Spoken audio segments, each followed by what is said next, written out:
아멘. 할렐루야. 요즘 이제 환절기가 굉장히 급격하게 있다 보니 육체적으로 많이 피곤들 하시죠. 이게 젊은 사람들도 이 환절기에 참 몸이 많이 그냥 힘든데 또 이 새벽을 깨워서 함께 또 기도하는 여러분들에게 하나님의 능력이 또 하나님의 함께하심이 있기를 축복합니다. 이제 28장부터 이제 다윗의 이 도피 생활이 다윗의 도피 생활을 구체적으로 그린 것은 지난 27장까지입니다. 오늘 28장부터는 이제 도피 생활, 다윗의 도피 생활을 이제 끝마치게 되는, 그리고 동시에 다윗의 도피 생활이 끝난다는 얘기는 무슨 얘기입니까? 사울이 몰락했다는 얘기입니다. 그래서 사울의 몰락과 다윗의 도피 생활의 종지부를 찍게 만드는 사건을 소개하는데, 그게 오늘 28장부터 소개되는 이 길보아산 전투입니다. 여기에서 이제 결국 사울과 블레셋이 이제 쳐들어왔을 때 결국 그 전투에 참전을 했다가 이제 사울이 이제 죽게 되고, 그로 말미암아 다윗이 이제 이스라엘의 왕으로 이제 전환이 되는, 이제 역전이 되는 그런 분기점이 되는데요. 근데 오늘 이 길보아산 전투라고 하는 이 블레셋과의 전투에서 이 사건의 이면에는 참 재미있게도 사울에게나 다윗에게나 둘 다 똑같이 굉장히 어려운 상황에 처하게 됩니다. 다윗도 다윗 나름대로, 사울도 사울 나름대로 똑같이 공이 참 어떤 큰 위기에 처하게 되는데, 다윗이 처한 위기가 뭡니까? 오늘 1절과 2절에서 얘기하는 것처럼 이제 블레셋이 이스라엘을 침공하러 갈 때 이 왕 아기스가 뭐라고 얘기해요? 자, 같이 가자 그럽니다. 지금 무슨 상황입니까? 다윗은 이스라엘의 왕으로 기름 부음 받은 사람입니다. 왕입니다. 그런데 지금 블레셋과 함께 참전을 하게 되면 누구를 상대로 싸워야 돼요? 자기 동족인 이스라엘에게 칼을 겨누어야 되는 겁니다. 정말 그런 상황이 벌어진다면 이건 굉장히 심각한 위기거든요. 그리고 지금 이 사울에게 닥치는 위기는 뭡니까? 막상 전투에 딱 참전을 해보니 이 블레셋의 규모가 장난이 아닌 거예요. 이 블레셋의 그 규모를 보고 다윗이 심히 떨었다. 엄청나게 이제 두려워할 정도로 그렇게 지금 이게 전세가 이게 장난이 아닌 겁니다. 이런 상황에 이제 둘 다 동일한 그런 위기에 처하게 됐는데, 다윗이나 사울이나 이런 위기에 처하게 된 그 발단 이유는 동일합니다. 무엇입니까? 하나님을 의지하지 않고 하나님을 떠났기 때문입니다. 다윗도 어제 말씀드렸던 것처럼 이 아기스에게 이제 망명을 갈 때 하나님께 묻지 않고 자기 생각이 옳은 대로, 제 소견이 옳은 대로 행해버렸지 않습니까? 그래서 시글락에 거주했지만 1년 4개월 동안 거주하게 되지만 이런 어떤 절체절명의 순간에 이제 직면하게 되고, 사울은 말할 것도 없고, 사울은 악령에 붙들려서 교만하고 어떤 이제 하나님을 이제 반역하는 이런 어떤 불신앙과 교만의 대가로 그들의 선택, 하나님을 의지하지 않고 하나님을 떠난 대가로 지금 이런 위기에 처해 있는 것이죠. 근데 결국 어떻게 돼요? 결론은 다윗은 이런 어떤 위기로부터 구원을 받아요. 그죠? 그래서 이스라엘의 왕으로, 또 하나님의 마음에 합한 왕으로서 이스라엘의 이제 아주 선군이 되지만, 결국 이 길보아산 전투에서 사울은 자기 아들 요나단과 함께 결국 비참하게 전사하게 되죠. 과연 다윗이 뭐 인격적으로 또 여러 가지 면에서 다윗이 더 의롭기 때문일까요? 그렇지 않죠. 왜냐하면 원론적으로 복음 안에서 모든 인간은 죄인입니다. 그 어떤 인간도 하나님 앞에 의로울 수 없어요. 다윗이라 할지라도 마찬가지예요.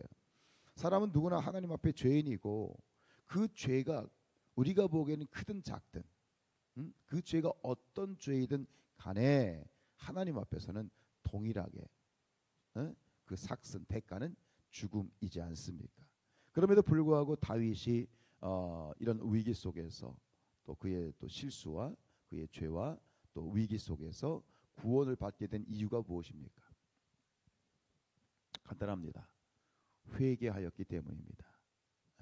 다윗은 사울은 끝까지 교만하여서 회개치 않았지만 결국 다윗은 참 다윗의 장점은 뭐냐면 즉시 깨달았을 때 즉시 회개하였다는 거예요. 이게 다윗의 장점이고 그리고 이것을 우리가 오늘 배워야 되겠지요. 누가복음 13장 3절과 5절에서 예수님께 이렇게 말씀하셨어요. 이스라엘 유대인들에게 너희도 만일 회개하지 아니하면 다 이와 같이 망하리라. 회개하지 아니면 망하리라. 온전한 사람은 없어요. 그러나 우리가 해야 될 일이 있어요. 하나님 앞에서 또 사람 앞에서도 마찬가지예요. 회개하는 거예요. 자신의 잘못을 참 인정할지 모르는 사람들이 있어요. 자신의 잘못을 인정하지 못해. 참 희한해.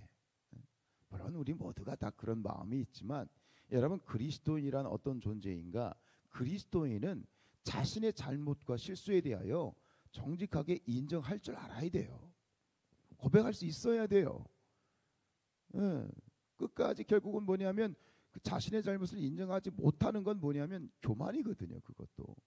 근데 그것이 하나님을 향하게 되면 아주 좋지 않은 상황에 처할 수 있게 되어진다라고 하는 거예요. 분명히 하나님께서는 우리가 어떤 죄를 지었어도 우리가 솔직하게 자백할 때 하나님이 용서하시지 못할 죄가 있다 없다? 없다.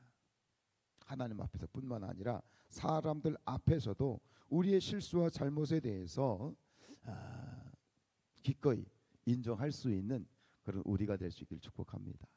그게 그리스도인의 자세인데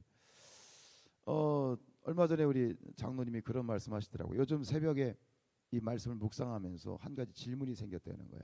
그게 뭐냐면 로마서 11장 29절에 보면 하나님의 은사와 부르심에는 뭐가 없다? 후회가 없다는 말씀 기억나십니까? 하나님의 은사와 부르심에는 후회가 없는데 여러분 사울을 향하여서 하나님이 어떻게 하셨죠? 후회하셨죠. 이게 어떻게 보면 말씀이 이게 서로 대치가 되는 건데 이게 말씀이 떠오른 거예요. 이 지금 사무엘상 15장에 보면 하나님께서 사울을 선택한 것을 후회하셨고 그리고 이 사울을 버리셨다는 말씀이 나와. 그럼 말씀이 서로 이게 마찰이 생기잖아요. 맞지 않잖아요. 근데 말씀을 이게 저도 연구를 해보니 이 로마서에 나와 있는 이 하나님의 은사와 부르심에는 후회하심이 없다라는 말, 이 후회가 어떤 뜻이냐면 취소한다는 뜻이에요. 철회한다는 뜻이에요. 무슨 얘기냐면 하나님의 은사와 또 하나님의 부르심에는 절대 뭐가 없다? 취소가 없다는 그런 뜻을 가지고 있고 오늘 이 사울을 향하여 하나님이 가지신 이 후회하심은 뭐냐면 이 언약적인 관점으로 봐야 돼요. 무슨 얘기냐? 사울 자체를 왕으로 선택한 것 그 자체를 후회하신 것이 아니라 하나님과 사울은 제가 지난번에 말씀드렸죠. 주일에 하나님의 기름 부으심에는 뭐가 있다? 기름 부으시고 선택하셨을 때는 그것에 대한 관계가 언약적인 관계가 되는 거예요. 왕으로 선택하신 것은 기름 부으신 것은 언약입니다. 즉 한쪽에서 언약을 파기하면 그 언약은 파기가 되는 거예요. 즉 하나님께서 사울을 왕으로 부르셨죠. 근데 사울에게는 하나님 앞에 행해야 될 그런 조건이 있어요. 절대적으로 하나님께 뭐 해야 되는 거예요? 순종해야 돼요. 하나님께 순종하고 말씀을 따라야 되는데 결국은 그 언약적인 관계를 파괴한 사람이 누구야? 하나님의 사울이야. 사울에게 있는 것이지. 결국은 하나님의 사울에 대한 후회하심은 뭐냐면 사울을 왕으로 세운 자체의 부르심이 아니라 사울 때문에 이 하나님과의 이 사울의 언약이 파기된 것에 대한 안타까움, 그 안타까움에 대한 후회하심이다. 이렇게 해설이 되어 있는데 바로 그렇더라고요. 여러분 어쨌든간 우리 모두가 하나님 앞에서 부름받은 종들입니다. 하나님이 우리에 향하여 우리의 부르심에 대하여 우리가 후회함이 없도록 하나님의 뜻 가운데 거하시길 축복합니다. 사울처럼 불순종하고 끝까지 교만하지 말고 하나님 앞에서 우리가 얼마든지 실수할 수 있고 또 잘못할 수 있잖아요. 사람에 대해서도 마찬가지고 그 부분에 대해서 기꺼이 그래 인정할 줄 알고 또 하나님 앞에 자복할 줄 아는, 그래서 하나님께 끝까지 쓰임 받는 그런 저와 여러분들이 될 수 있기를 주님의 이름으로 축원드립니다.